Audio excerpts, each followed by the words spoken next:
लाकर खड़ा कर दिया है तुमने मुझे सारा। मैं ना ये दुआ कर सकता हूं कि तुम्हारी कही हुई सब बातें सच साबित हो जाए, और ना ही है कि तुम झूठी साबित हो जाओ। दोनों सूरतों में मैं ही घाटे में रहूंगा। एक तरफ बाप जैसा भाई, तो दूसरी तरफ तुम, जिसे मैंने अपनी जिंदगी में सबसे ज्यादा प्यार किया। या अल्लाह, या अल्लाह मुझे इस मुश्किल से निकाल दे, मुझे इस आजमाइश से निकाल दे अल्लाह।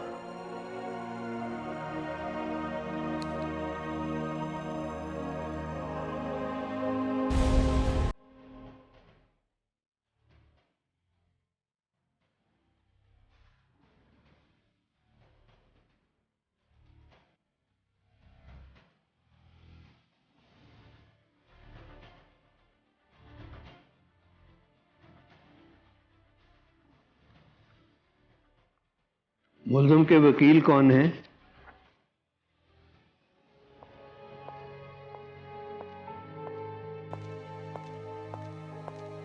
I'm sorry, मैं कुछ लेट हो गया।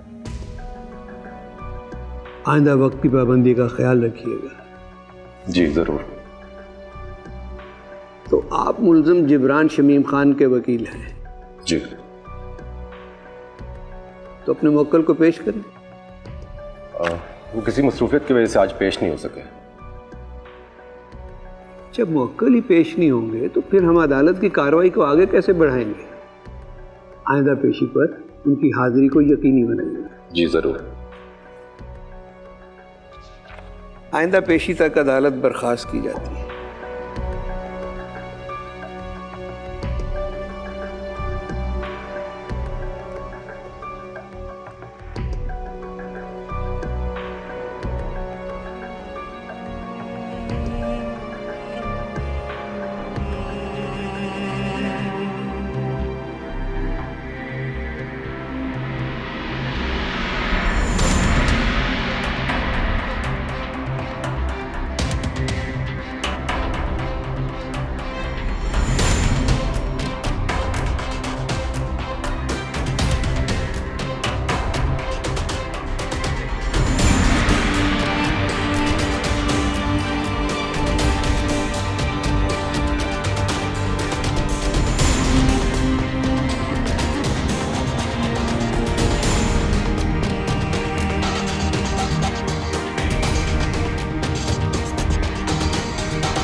हेलो।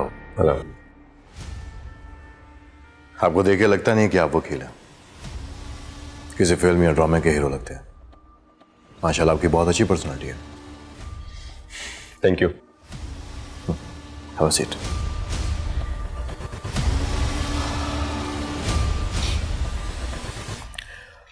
मैं अपने इस केस के लिए किसी बड़े से बड़े वकील को भी हायर कर सकता था, लेकिन जब मुझे पता चला कि आप इस केस को लेने में इंटरेस्टेड हैं, तो मैंने सोचा कि आपकी खिदमत ली जाए। मुझे उम्मीद है कि आप मुझे मायूस नहीं करेंगे। मैंने अदालत में पेपर जमा करा दिए हैं। नेक्स्ट हियरिंग में आपको पेश होना होगा।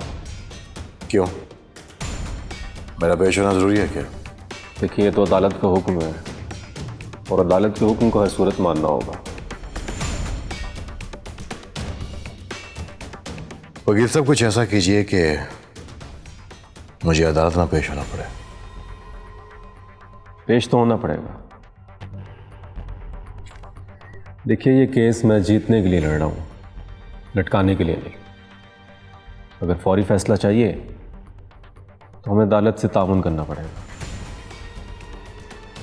किसी भी लम्हे अदालत को ये महसूस नहीं होना चाहिए कि हम केस से भाग रहे हैं।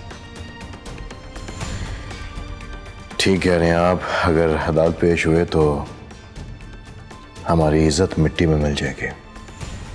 जब मीडिया रोज हमें अदालत में आते जाते दिखाएगा, हम किसी को मुंह दिखाने के काबिल नहीं रहेंगे।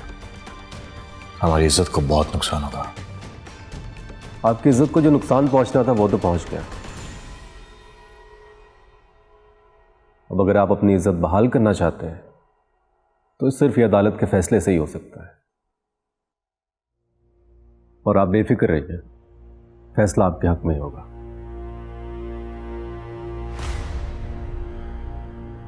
बस आपको वही करना पड़ेगा जैसा मैं चाहता हूं।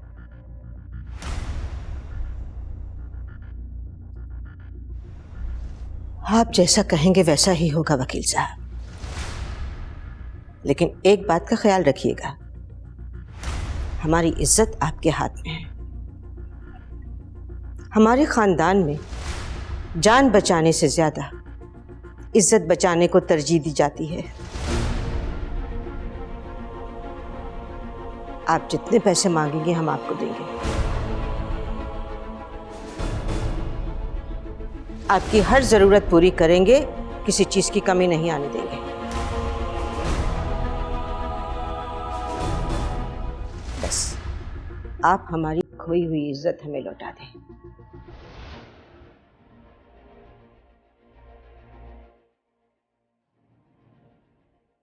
आप बेफिक्र हैं, फैसला आपके हक में होगा। केस में आपके लिए नहीं बल्कि खुद के लिए लड़ रहा हूं। पैसे लेने की बजाय अगर मुझे देने भी पड़ते तो ये केस में लड़ता।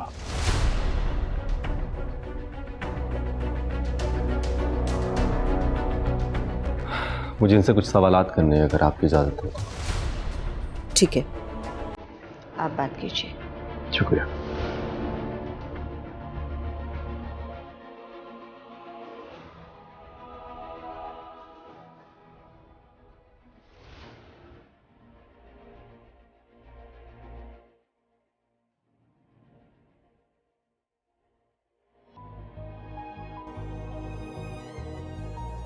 सारा मेरी बच्ची, काश मेरी आंखें तुझे इस तरह अपनी बेटी के साथ खेलते हुए देखे। तेरी जिंदगी से सारे दुख खत्म हो जाए। मैं सिर्फ तुझे दुआ ही दे सकती थी, सिर्फ दुआ।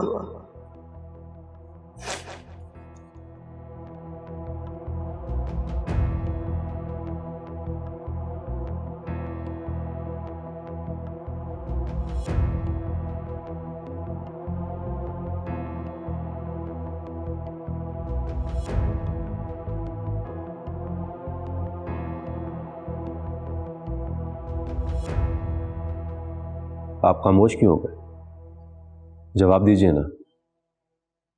देखिए, सारा ने जो कुछ कहा है, अगर उसमें जरा सी भी सच्चाई है तो मुझे बता दीजिए। नहीं, कोई सच्चाई नहीं है।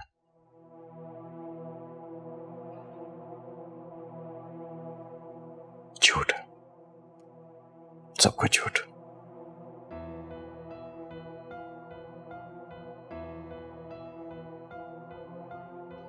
साजिश है ये मेरे और मेरे खानदान के खिलाफ।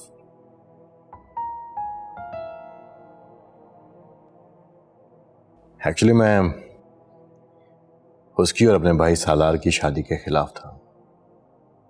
मैंने खुल के मुखालफत की थी। मैं उसके मकसद के सामने दीवार बन के खड़ा हो गया था। शायद इसी बात का उसको गुस्सा था। आप उसे जानते नहीं मिस्टर सलमान।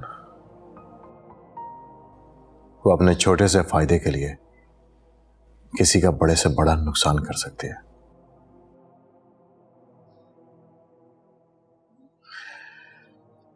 बाकी जो कुछ मैंने आपको बताया वो बिल्कुल सच है। मेरा से कोई ताल्लुक नहीं था और ना ही मैंने कभी ऐसा सोचा। मुझे आपसे यही सुनना। अब मैं चलता हूं। बदकिस्मती से हम उस लड़की के बारे में ज्यादा नहीं जानते, लेकिन एक बात अहम है,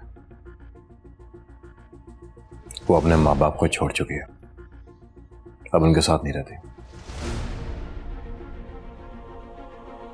सुना है किसी लड़कियों के हॉस्टल में रहती थी, और वहां पे रहने वाली सब लड़कियों का यही काम है, शरीफ लोगों को बहका कर ब्लैकमेल करके पैसे बटोरना। आपको उसके बारे में मजीद मालूमात चाहिए हो तो मुझे बताइएगा, आपकी मदद कर सकता हूँ। नहीं, इसकी ज़रूरत नहीं है। जिसके बारे में जितनी मालूमात चाहिए वो मेरे पास है। आप बस अदालत पेश हो, फिर देखें मैं क्या करता हूँ। खुदा हाफिज़।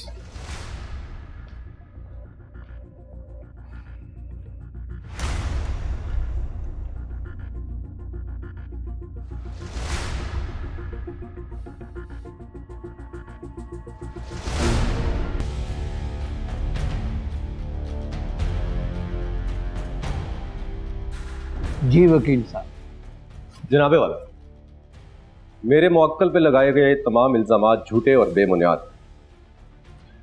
दरख्वास्त गुजार अपनी दरख्वास्त में खुद ही इस बात का इकरार कर चुके हैं कि इन इल्ज़ामात के लिए ना तो उनके पास कोई सबूत है और ना ही कोई गवाह।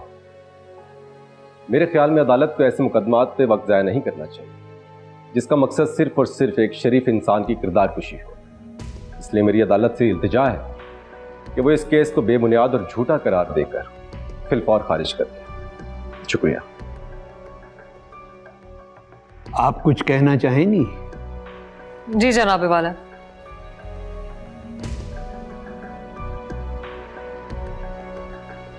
जनाबे वाला, मुझे लगता है कि मेरे फाजिल वकील को इस केस को ख़त्म करने की बहुत ही जल्दी है। फैसले वो खुद ही सुना रहे हैं कमरा अदालत में, लेकिन वो इस हकीकत से नाआशना है कि औरत के लिए उसकी सबसे कीमती चीज़ उसकी इज्जत होती है, और वो अपनी इज्जत से मंसूब कोई भी ऐसा दाग कभी भी बर्दाश्त नहीं कर सकती। मेरी मुवक्किला के साथ भी ऐसा ही कुछ हुआ है। उसने अपने हक के लिए आवाज़ उठाने की कोशिश की है, लेकिन बदकिस्मती से हमारे माशरे का एक अलमिया है कि जब भी कोई औरत अपने हक के लिए आवाज़ उठाने की कोशिश करती है, उसकी आवाज़ को दबा दिया जाता है। कोशिश की जाती है कि वो कमरा अदालत तक कभी पहुंच ही ना सके, और अगर गलती से वो पहुंच जाती है तो फिर उसके साथ क्या होता है? उसके साथ वही सब कुछ होता है जो इस वक्त मेरी मुवक्किला के साथ हो रहा है। और इन्हीं जैसे वकील होते हैं कि जो उनको बदकिरदार साबित करने की कोशिश करते हैं और विक्टिम को ही कसूरवार ठहराते हैं। जज साहब, इस बात में कोई शक नहीं है कि ये जुर्म हुआ है, लेकिन मेरी मुवक्किला के पास अपनी सच्चाई को साबित करने के लिए ना तो कोई गवाह है और ना ही कोई सबूत। लेकिन यह भी सच है कि जुर्म करने वाला इसी माशरे का एक फर्द है और इस वक्त इस कमरे अदालत में मौजूद है। मेरे फाजिल वकील के मुवक्किल जिब्रान शमीम खान ने यह जुर्म किया है, और मैं बड़े यकीन से यह बात कह सकती हूं कि ना सिर्फ वो मेरी मुवक्किला की इज्जत के साथ खेला है, बल्कि उसने अपनी हवस का निशाना और भी बहुत सी मासूम लड़कियों को बनाया है। आपसे दरखास्त है कि आप इस केस की इन्वेस्टिगेशन का हुक्म दें और इन्हें पुलिस की तहवील में दें। यकीनन बहुत सारे हकायक आपके सामने आएंगे और सच बहुत जल्द साबित हो जाएगा। That's all my honour. क्या ख्याल है वकील साहब, अगर इनकी बात को सही मान लिया जाए तो आपके मुवक्किल को गिरफ्तार भी किया जा सकता है, या कोई और सूरत है? जनाबे वाले, मेरे मुवक्किल सिर्फ एक कामयाब बिजनेसमैन ही नहीं, लेकिन इनका ताल्लुक एक मोअज़्ज़ज़ ख़ानदान से भी, और मुझे यकीन है यहाँ बैठा हर शख्स उनके ख़ानदान से वाकिफ़ होगा। लेकिन अगर अदालत इस केस में तहकीकात चाहती है तो मेरे मुवक्किल 24 घंटे हाजिर हर किस्म का ताउन करें, मगर इनको गिरफ्तार करने का मतलब ये होगा कि एक शरीफ और मुअज़्ज़ज़ इंसान के साथ को दांव पे लगाया है। मुअज़्ज़ज़? जज साहब, मैं समझती हूँ कि मेरे फाजिल वकील को यह पता ही नहीं है कि मुअज़्ज़ज़ का मतलब क्या है। शायद वो ये समझते हैं कि मुअज़्ज़ज़ एक ऐसा शख्स है जिसके पास बहुत सा माल और दौलत है वो जो चाहे वो कर सकता है। बड़े बड़े लोगों से उसके ताल्लुकात हैं, ज़मीनें हैं, जागीरें हैं, यही ना। लेकिन आपकी इत्तला के लिए अर्ज़ है कि मुअज़्ज़िज़ का मतलब हरगिज़ ये नहीं है। मुअज़्ज़िज़ का ताल्लुक इज्जत से है, इंसान के किरदार से है। और इस वक्त जिब्रान शमीम खान के किरदार पर एक सवालिया निशान उठ चुका है। आपसे दरख्वास्त है कि उनके नाम के साथ मुअज़्ज़िज़ का लफ्ज़ इस्तेमाल करने से इज्तनाब किया जाए। हैरत है, इन्होंने तो अपनी तकरीर ही ख़त्म कर दी, वरना मुझे तो लगा था आज इस केस का फैसला भी खुद सुना के जाएंगी। देखिए, आप दोनों से ये दरख्वास्त है कि आपने जो भी बात करनी है अदालत से मुखातिब होकर कीजिए, क्रॉस टॉक ना कीजिए प्लीज। जी, तो वकील साहिबा, ये केस अभी अपनी इनिशियल स्टेज पे है। हो सकता है आपकी मुवक्किला सच्ची हो, उस पे जुल्म भी हुआ हो, लेकिन यह भी तो हो सकता है कि ऐसा ना हुआ हो। इसलिए अदालत को कुछ वक्त तो मिलना चाहिए। ये भी ठीक है कि ये केस बहुत हसास नौइयत का है। मैं ये भी जानता हूँ कि ऐसे केसेस में अक्सर गवाहान पेश नहीं होते और अदालत को हालात व वाक़यात देखकर किसी फैसले पे पहुंचना पड़ता है। मैं ये केस ख़त्म नहीं कर रहा। अगली पेशी पर आप अपनी मुवक्किला को पेश करेंगी ताकि ये वकील साहब उन पे जिरा कर सके और अदालत इस वाक़े की नौइयत को समझ सके। हो सकता है एक दो हेयरिंग में मज़ीद तहकीकात के लिए इनके मुवक्किल को गिरफ्तार भी करना पड़ जाए, लेकिन अदालत उस वक्त तक किसी भी मुल्ज़म को मुजरम साबित नहीं कर सकती जब तक कि उसके खिलाफ कोई ठोस शवाहद ना हो। अगली पेशी तक अदालत बर्खास्त की जाती है।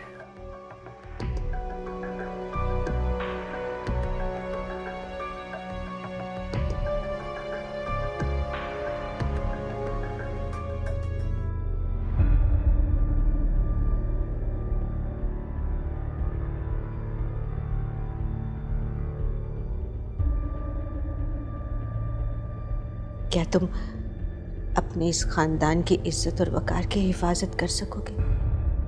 इसमें कभी कभी तो नहीं आने दोगे? मुझे तुम पे यकीन है, लेकिन मेरे दिल की तसल्ली के लिए एक बार मेरे सर पर हाथ रखकर कह दो कि सारा झूठ बोल रही है।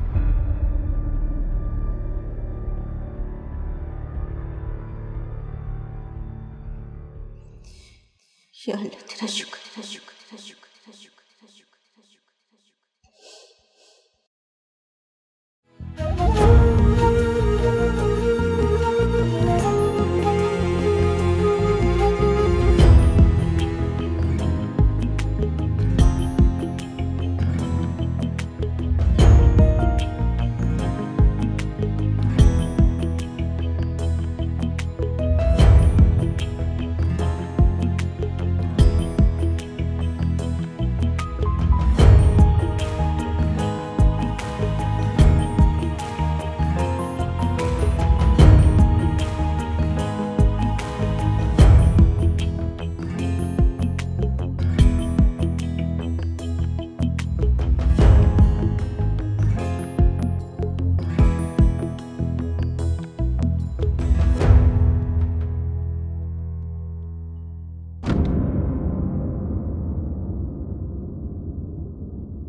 मुकदमे की कार्रवाई शुरू कीजिए। जज साहब, मैं इनकी दरखास्त गुजार से चंद सवालात करने की इजाजत चाहता हूँ। इजाजत है।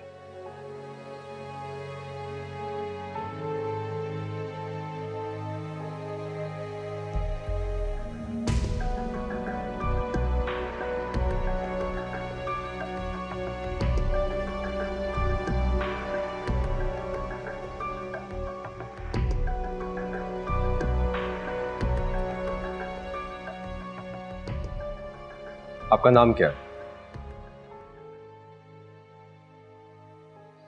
सारा। आप अपने बारे में कुछ बताना पसंद करेंगी? मेरा मतलब है आपके माँ बाप, बहन भाई।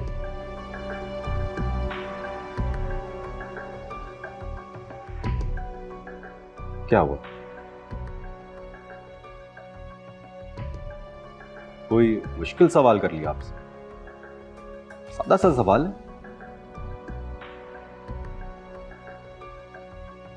देखिए, अदालत का वक्त बहुत कीमती है, अभी बहुत कुछ पूछना है आपसे।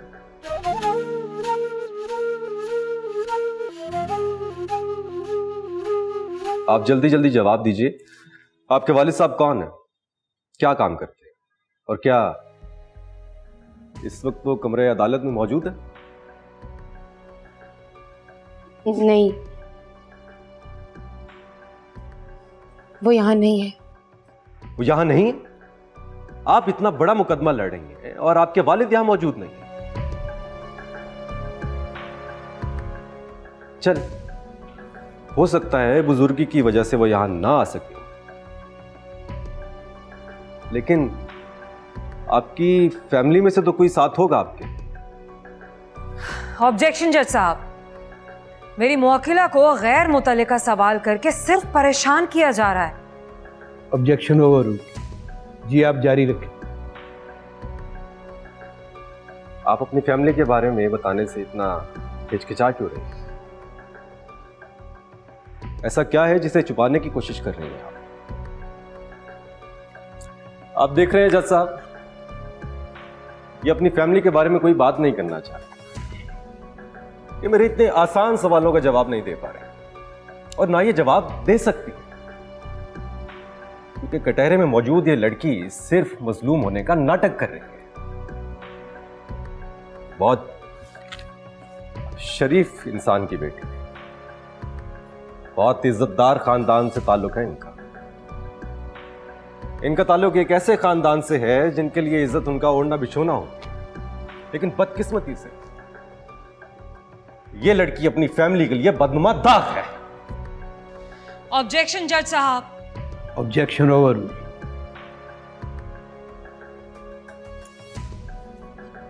ये यहां इसलिए अकेली खड़ी हैं जज साहब क्योंकि इनके साथ कोई नहीं, इनकी फैमिली ने डिसोन कर दिया है इनको। क्यों, मैं ठीक कह रहा हूं या गलत?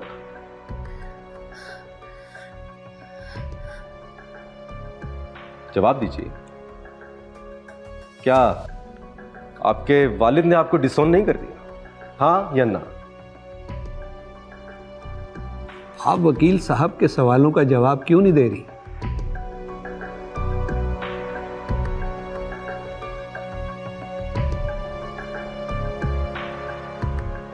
हाँ, क्या मैं वजह जान सकता हूं या यह भी मैं अदालत को खुद बताऊं?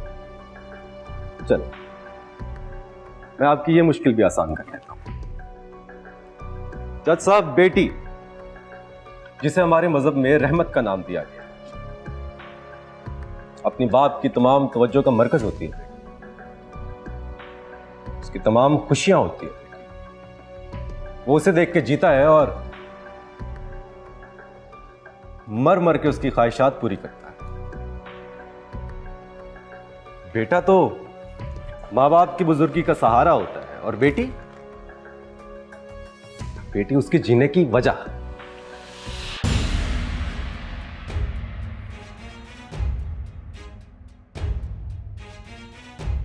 जज साहब, आप भी एक बेटी के बाप हैं, मैं जानता हूं। आप जानते होंगे कि मां बाप अपनी बेटी से क्या चाहते हैं। वो चाहते हैं अपनी इज्जत की पासदारी।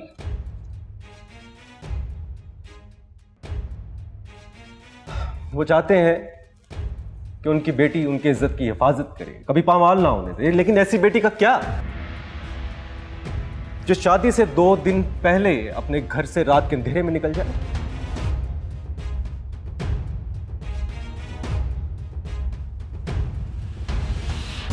अपनी ख्वाहिशात की तकमील के लिए अपनी माँ बाप की इज्जत का भी ख्याल ना करे, अपनी इज्जत को पामाल करे।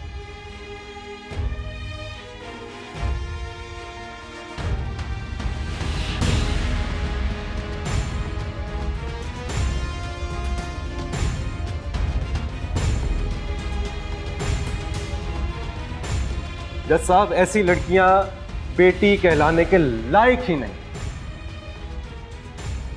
ऐसे ही लड़कियों की वजह से आज भी आज भी चंद लोग अपनी बेटियों को पैदा होने से पहले ही मार देते हैं।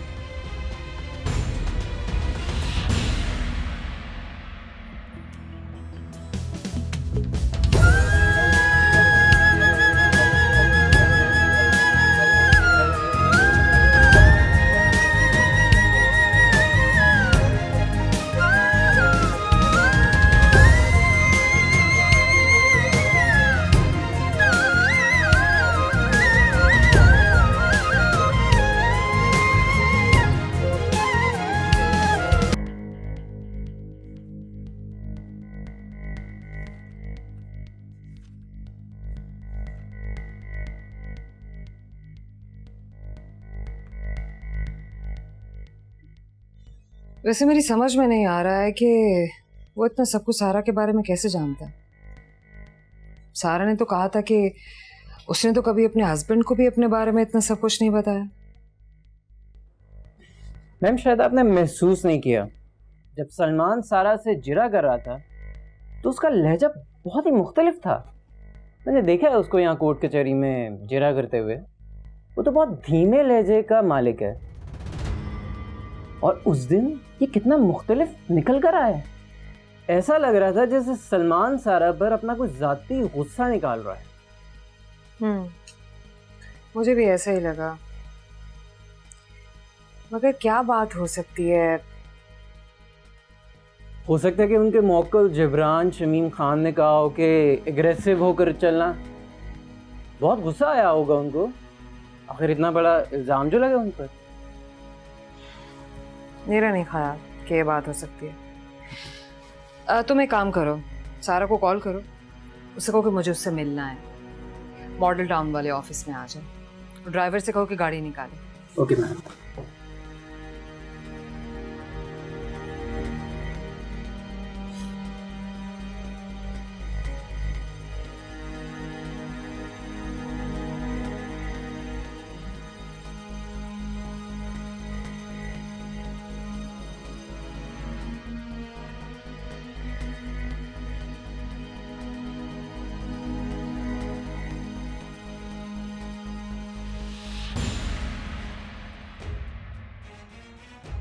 आप जानते होंगे कि माँ बाप अपनी बेटी से क्या चाहते हैं, कि उनकी बेटी उनकी इज्जत की हिफाजत करे, कभी पामाल ना होने दे। लेकिन ऐसी बेटी का क्या जो शादी से 2 दिन पहले अपने घर से रात के अंधेरे में निकल जाए।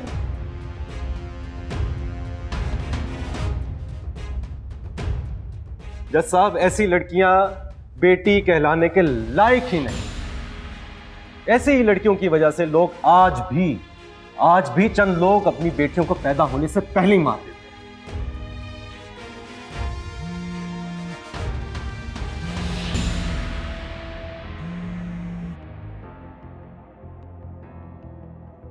हेलो, अस्सलाम वालेकुम, मैं एडवोकेट आसमा दुर्जाना के असिस्टेंट बात कर रहा हूँ। जी कहिए। मैडम आपसे मिलना चाहती हैं, अगर आप फ्री हो तो आप आ सकती हैं आज। ठीक है, मैं आ जाती हूँ।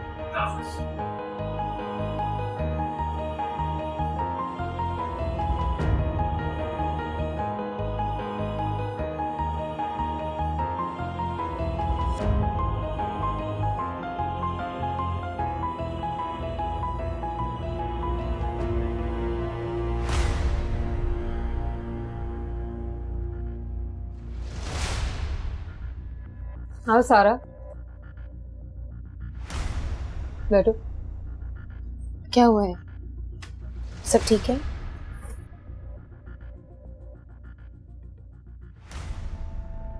सारा अच्छी तरह से सोच के बताओ, कोई ऐसी बात जो बता देने से हमें इस केस को हल करने में मदद मिल सके। नहीं। अच्छी तरह सोच लो, हो सकता है ऐसी कोई बात हो जो तुमने अभी तक मुझे ना बताई हो। देखिए आसमा, जो भी था मैं सब कुछ आपको बता चुकी हूँ, ऐसी कोई बात नहीं है। अच्छा, तो फिर जो उन लोगों का वकील है वो तुम्हें इतनी अच्छी तरह से किस तरह जानता है? मेरा मतलब ये है कि उससे तुम्हारी फैमिली के बारे में इतनी मालूमात कहाँ से मिली है? उस दिन कोर्ट में उसने बहुत सारे सवाल किए, और हैरान तो मैं इस बात पर हूं कि तुम बिल्कुल खामोश खड़ी हुई थी। तुमने उसकी बातों का तुमने एक बार भी जवाब नहीं दिया। तुम्हें जवाब देना चाहिए था। तुम खामोश क्यों खड़ी थी?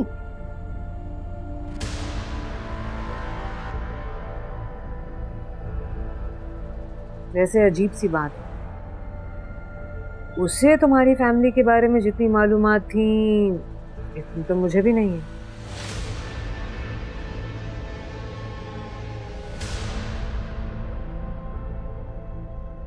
मुझे ऐसा क्यों लग रहा है कि तुम दोनों एक दूसरे को अच्छी तरह से जानते हो। सारा, अगर ऐसी कोई भी बात है तो तुम मुझे बता सकती हो। हमारे पास ना तो कोई सबूत है, ना कोई ऐसी चीज है जिससे हम अपने केस की सच्चाई को साबित कर सके। क्या करोगी तुम? कहां से सबूत पैदा करोगी? हाँ बताओ मुझे। देखो सारा, इस केस में ऐसा कुछ भी नहीं है जो उसे कसूरवार साबित कर सके, और अगर हमने जरा सी भी गलती की तो जिब्रान बड़ी आसानी से बच जाएगा। इसलिए हमें बड़ी एहतियात बरतनी पड़ेगी। अगर ऐसी कोई भी बात है जो तुमने मुझसे छुपाई है तो तुम मुझे बता सकती हो। सारा, वकील के पास लड़ने को कोई हथियार नहीं होता है जिससे वो खड़ा होकर जंग लड़ता है। यही मुवक्किल की तरफ से दी गई मालूमात होती हैं, और छोटी सी बात केस का पांसा पलट के रख सकती है। इसीलिए तुम आराम से जाकर सोचो। अगर ऐसी कोई भी बात है जो तुमने मुझसे छुपाई है तो तुम मुझे फोन पर भी बता सकते हो।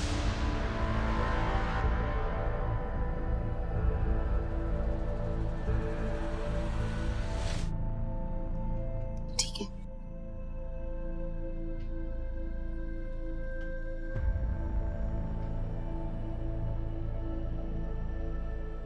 ये जरूर कुछ न कुछ छुपा रही है।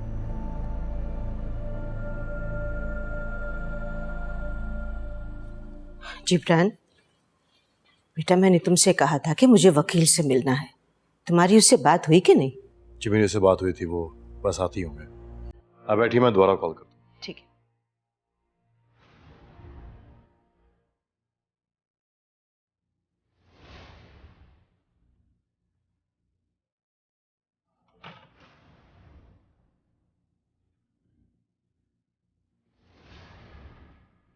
आइए, मैं आप ही को कॉल कर रहा था। अस्सलाम वालेकुम। वालेकुम सलाम। बैठिए।